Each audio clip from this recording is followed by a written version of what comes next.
What's up, my homies? Today, we're going to explore 10 different places in Cebu City, a place that we've never ever before, and love some things.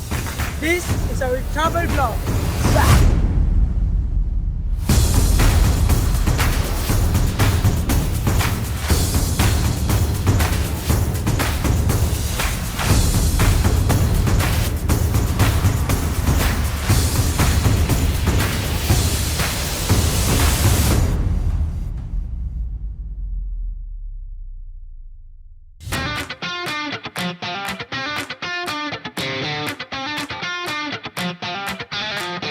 Heart of the Philippines lies Cebu City, a captivating fusion of history and modernity. Explore cobblestone streets that wind past ancient church, savor diverse culinary delights, and be enchanted by stunning natural wonders.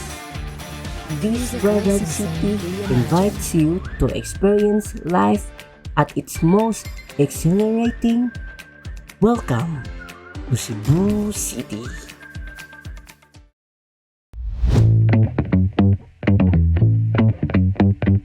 The San Nicolas di Tolentino Parish Church, located along C. Padilla Street, Cebu City.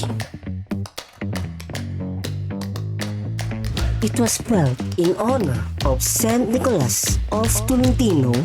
He was born at Italy in year 1246 to September 10, 1305. It is a church where most Filipino people goes to church every day or Sunday. Despite of this is famous church, it is one of the oldest churches in the country and often underappreciated. The San Nicolas Church was built in 1584. We interviewed some of our team and asked them the question. Why do you visit the San Nicolas Basilica Church? Relax. Nindot ang hangin. Nindot ang view. Peaceful po niya. Ground. Wow. Thanks. Visiting this place is just like visiting heaven, where you can just chill and relax and just forget what you're thinking and your problems. This is also the place where you can meet your friends or classmates.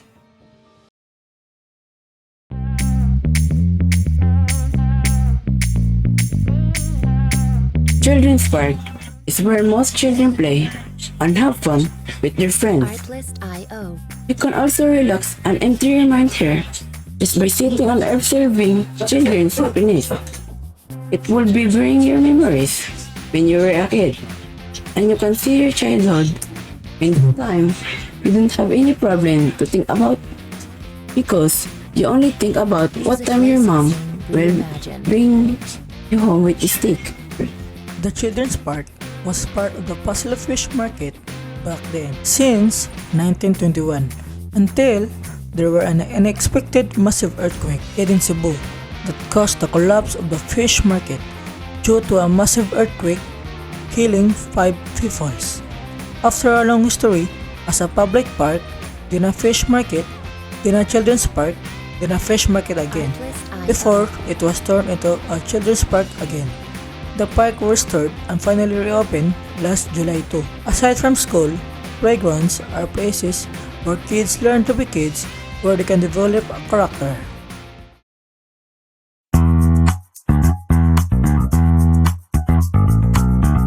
Elizabeth Mall, commonly known as E-Mall, is a shopping mall located at Natalio Bacalso Avenue Corner, Leon Quila Street in Barangay Pahina, Central Cebu City.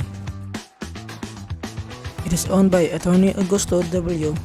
It also calls itself as the shopping center of the South.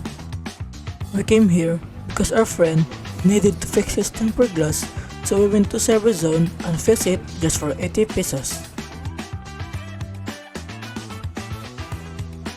This mall is great because you can find anything you want here. If you're hungry, you can just go to the food court. If you want to fix your phones or technical problems, just go to a Service Zone. Or, if you're bored, you can just go to Arcade Zone and play with your friends. So fun and it's cheap. Before we went outside, we interview some working people here and some local people. Your experience here in Imol. Yun na ako lang kasi sa akin tapos kaya inara ko din para mawawa sa stress dahil hindi ko sa akin. Thank you sir. Salamat yun na sir. Hello, how many years have you been working here in Imol? Ako, pwede rin sa isang 8 years ko. Since 2015 until now, 2020. 8 years ko din nagpagtrabaho.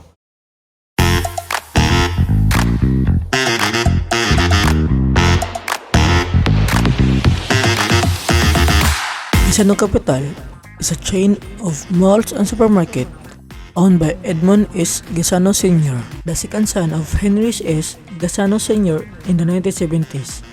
He had his own construction business independent of his relatives. One of his projects was to construct a building, which was to be named the Henry Gisano Building after his father. This supermarket became the first Gisano Capital supermarket, and specifically known as Gisano Capital South. But in December 22, 2011, the incident happened as the fire hits the Gisano Capital South. Luckily, no injuries have been reported. When me and my friends decided to check on some clothes on Gisano, my friend forgot that he dropped the card. No, we're going to bring.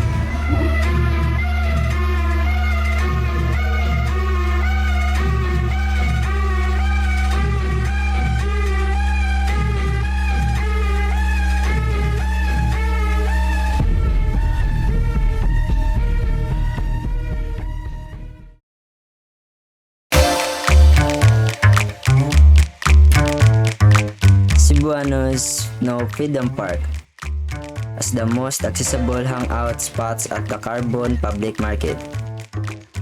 Situated near Magellan Street, dozens of public transportation options can be seen passing by. It is home to several small-scale businesses selling souvenirs and budget meals that are frequented by locals on a daily basis. It was during the 1960s that the park was converted into a haven for budget shopping. As part of the carbon market, several stalls were put up where vendors sold a variety of products like flowers and souvenirs. Most Cebuanos visit the park at night because the air is cooler and the obelisks light up to give it an even more pleasant view for a chill night with friends or family. So that's why we visited this Freedom Park at night. But because we were also hungry, we decided to go inside the public market.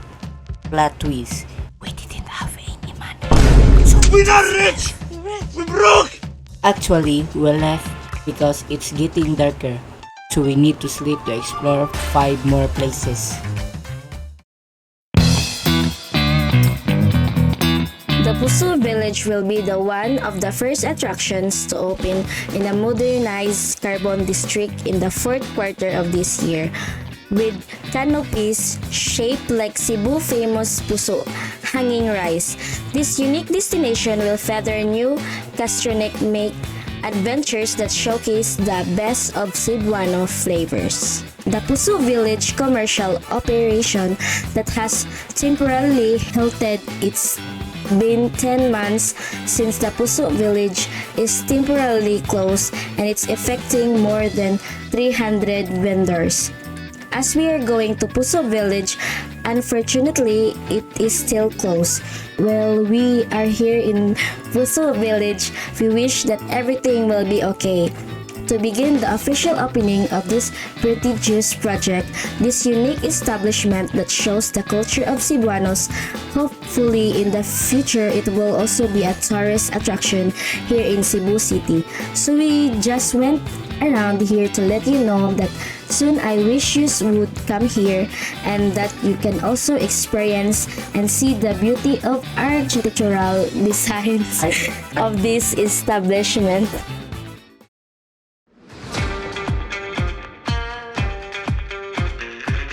Santo Niño Chapel. Tourists and locals in Cebu have a new landmark to visit. The Santo Niño Chapel which offers a good view of Cebu City's waterfront and the Cebu Carnival Link Expressway. Cebuanos can now spend their time praying and hold a special celebration. As soon as we went to Santo Niño Chapel, we could already feel the love of Cebuano for Santo Niño. Apart from Puso Village, this landmark shows the culture of Cebuanos. Experience how beautiful this chapel is, and it is very beautiful indeed. So we are looking for someone else as the policeman. How did you feel working here? How are you feeling right now when you're working here? What I am feeling when I am working? Yes. My feeling when I am working is when I work, isayo ko na lang. Kanang magtrabaho ko diri ba? Akong mabat ka dyan, kalipayan tao. Malipay ra ko nga, masipagin tao. Kapoy pero saan ka mag-inom na mo gusto. No, lugan lang kita.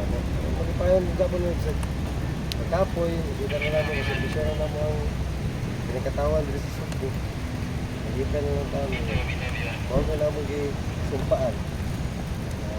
Butang isip-isip sa Salamat kuya. diba? Thank you kuya. Thank you. So, if you want to visit here, don't worry because you are safe here. Because we have a kind policeman like this policeman. If you see this vlog, sir, I salute you, sir.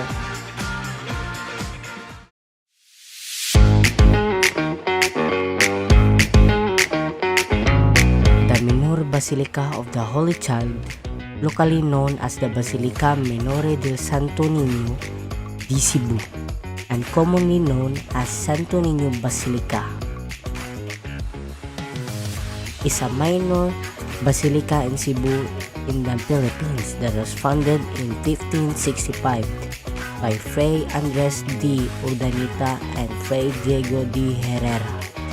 It is the oldest Roman Catholic church in the country, allegedly built on the spot where the image of Santo Niño de Cebu was found during the expedition of Miguel Lopez de Legazpi. While we were going to Santo Niño Church, we saw that there were too many tourists because this place is one of the most crowded by tourists in Cebu City. Because this place has a lot of history and it symbolizes the cultural and Christianism of Cebu and Christianism of Cebuanos. We entered the monument and one of our team took a picture at the monument because he said it was the first time he saw it. And unfortunately, the rain suddenly pouring, so we ran and took shelter outside the McDonald's. We were stranded here for a few minutes, so we ate McDonald's because we hadn't eaten in a while. After eating, we will go to our next destination.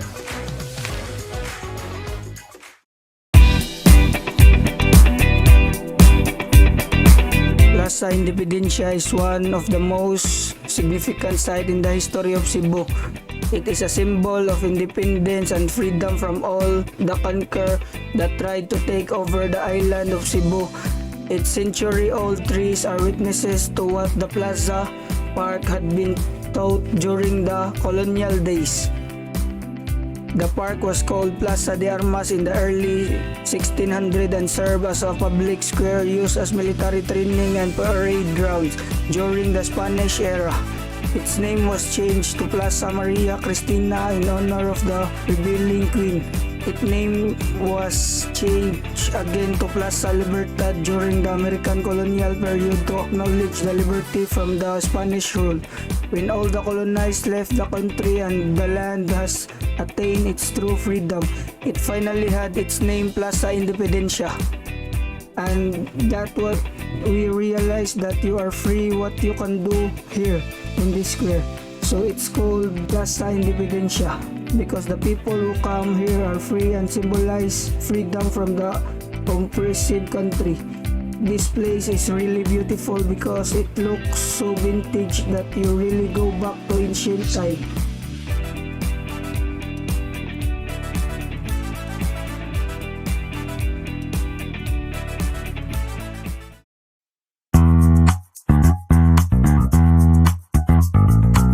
Fort San Pedro. Today's structures date from 1738 and is the oldest triangular bastion fort in the country. It served as the nucleus of the first Spanish settlement in the Philippines. During the Philippine Revolution at the end of the 19th century, it was attacked and taken by Filipino revolutionaries who used it as a stronghold. This stone wall fortress was built in a bare hands, sweat, and blood by Filipinos who were the supervision of their Spanish superiors. All thought it bears the sad story of Cebuano's past. It compensates the present Cebuano by embracing their history and making use of this legacy as something positive.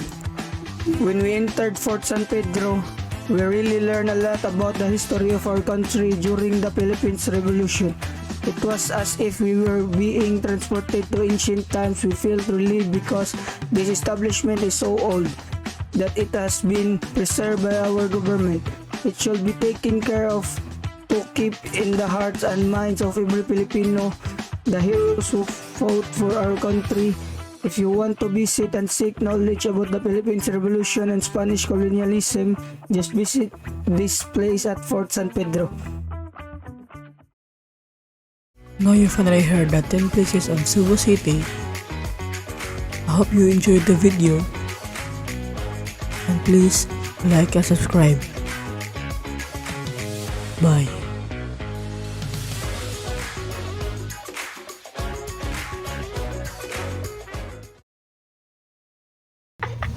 Boleh. Asa ipakita